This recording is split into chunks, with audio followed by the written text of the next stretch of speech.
Teman-teman pernah nggak ngebayangin kalau rencana liburan, terus kemudian rencana pernikahan dan sebagainya itu bisa tiba-tiba batal? Mungkin saja karena paspor nggak bisa diperpanjang, terus fasilitas untuk regulatif seperti KUA dan sebagainya itu dihentikan. Tiba-tiba mendadak macet gara-gara izinnya terkunci. Kenapa hal itu bisa terjadi? Ini bukan mimpi buruk semata teman-teman, tapi sebenarnya ini adalah ancaman nyata kalau kita punya tunggakan pajak yang enggak diselesaikan. Nah, pemerintah melalui DJP sekarang ini punya aturan ketat yang bisa bikin hidup kita itu ribet banget. Semuanya gara-gara peraturan Dirjen Pajak, tentunya Per 27 PJ 2025. Nah, ini tuh seperti senjata baru yang bikin penunggak pajak nggak bisa lagi santai karena akses ke layanan publik penting bisa diblokir kapan saja. Jangan sampai kita itu jadi korban. Nah, aku dengan Raymond sekarang kita akan bahas bareng supaya kita paham dan bisa menghindari masalah ini. Nah, pemerintah itu baru saja mempertegas aturan main bagi mereka yang masih memiliki tunggakan pajak lewat regulasi peraturan terbaru yaitu Per 25 PJ 2025 seperti yang sudah disebutkan sebelumnya, yaitu tentang tata cara pemberian rekomendasi dan atau permohonan pembatasan atau pemblokiran layanan publik tertentu dalam rangka penagihan pajak. DJP kini punya cara yang lebih spesifik untuk menagih pajak. Aturan ini ditetapkan sebenarnya pada 31 Desember 2025 dan langsung menggantikan aturan-aturan yang lama, yaitu seperti Per Dirjen Per 24 PJ 2017 tentang penunjukan pelaksanaan pemberian rekomendasi terkait akses kepabeanan. Ingat, dulunya itu hanya akses kepabeanan saja. Nah, hal ini dicabut dan dinyatakan tidak berlaku lagi. Ini seperti semacam upgrade besar. Karena sekarang cakupannya jauh lebih luas. Bukan cuma soal kepabeanan, tapi juga layanan publik lain yang bisa bikin penunggak pajak ini kesulitan bergerak. Semuanya itu dimulai dari kebutuhan pemerintah untuk memastikan pajak yang jadi tulang punggung negara ini bisa terkumpul dengan baik. Bayangin aja kalau banyak orang atau perusahaan yang nunggak pajak itu bisa bikin program-program publik seperti kesehatan atau pendidikan itu terganggu. Nah, untuk mengatasi itu, aturan ini memungkinkan DJP bekerja sama dengan instansi lain untuk menahan akses wajib pajak penunggak tersebut ke berbagai layanan penting jika kewajiban pajaknya belum beres. Nah, sekarang kita harus tahu nih aturannya supaya teman-teman tuh tidak bingung. Nah, dasar hukum utamanya tertuang sangat jelas sesuai dengan pasal 2 ayat 1 di dalam Per 27 ini. Disebutkan secara tegas bahwa Dirjen Pajak, Direktur Jenderal Pajak, dapat memberikan rekomendasi dan atau mengajukan permohonan pembatasan atau pemblokiran layanan publik tertentu dalam rangka penagihan pajak terhadap penanggung pajak yang tidak melunasi utang pajak dan biaya penagihan pajak. Artinya apa ini teman-teman? Jika teman terdaftar sebagai penanggung pajak dan masih punya tunggakan, DJP berhak meminta instansi lain untuk memblokir aksesnya. Lalu, layanan apa saja sih yang bisa kena imbasnya?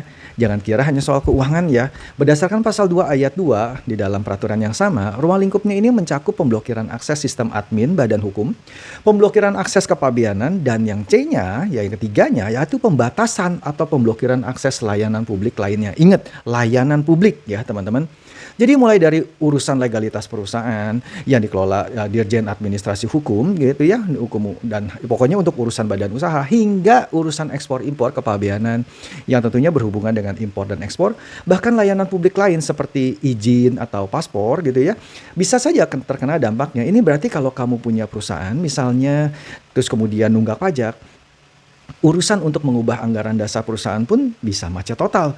Cuma itu aja? Tentu enggak banget. Seperti yang tadi sudah dikatakan, bahwa layanan publik itu sebenarnya dibagi menjadi 4 kategori rata-rata seperti itu ya teman-teman.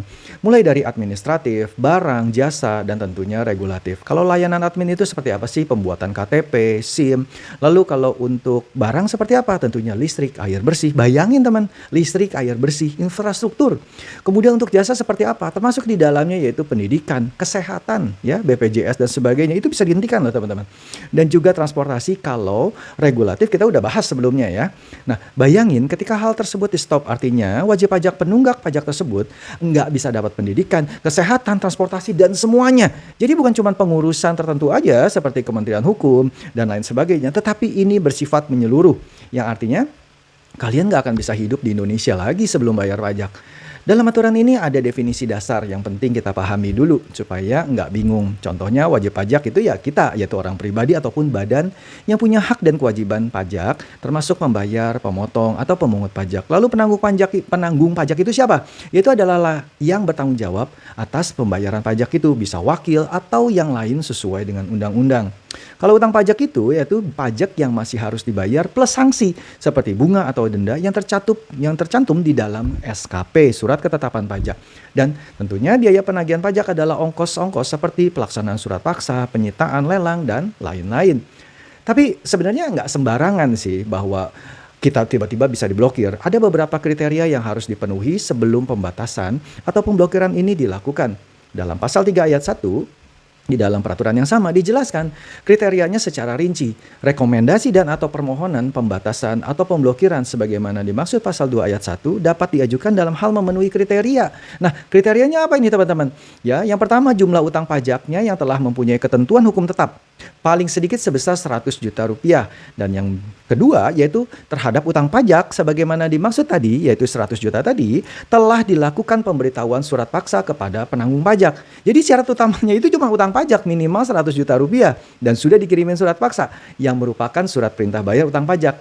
Nah, artinya apa ini teman? Hati-hati ya, hati-hati benar-benar. Ketika terpenuhi itu, kalian itu bisa langsung diblokir layanan-layanan kalian.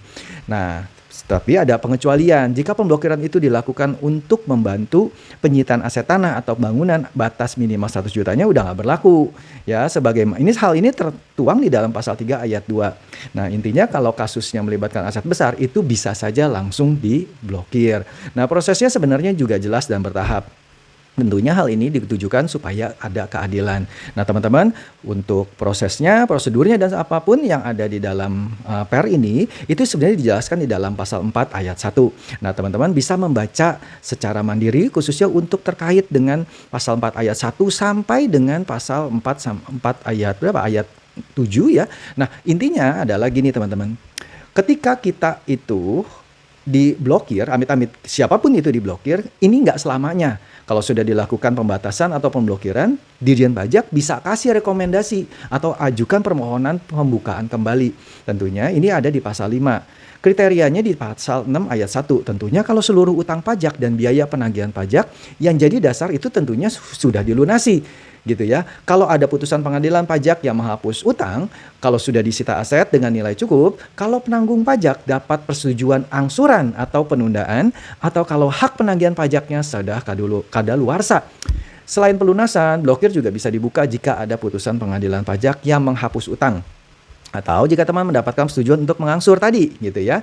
Artinya bisa dibuka. Bukan secara permanen gitu ya, tetapi hal ini bisa dibuka ketika kita sudah membayar, melakukan angsuran dan seterusnya.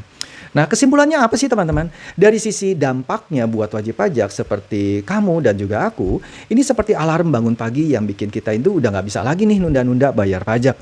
Kalau nunggak di atas 100 juta dan sudah dapat surat paksa, akses ke layanan penting ini bisa dibatasi. Ya, yang berarti bisnis atau urusan pribadi pun bisa mandek. Ruang gerak bagi penunggak pajak itu tentunya semakin dipersempit. Yang diharapkan oleh pemerintah tentunya adalah dampak nyata terhadap kepatuhan pajak yang tentunya diharapkan bisa meningkat drastis. Kenapa begitu? Karena jika teman-teman abai, bukan hanya denda yang menanti, tapi aktivitas bisnis bisa lumpuh karena tentunya izin tertahan atau seluruh fasilitas, baik itu pendidikan, kesehatan, sampai transportasi pun dapat diblokir. Oke, teman-teman, segitu dulu videonya. Semoga video ini bisa menjadi pengingat kita agar kita selalu waspada terhadap kegiatan pajak kita, baik dari sisi kita sebagai wajib pajak ataupun kita sebagai wakil dari wajib pajak. See you and bye-bye.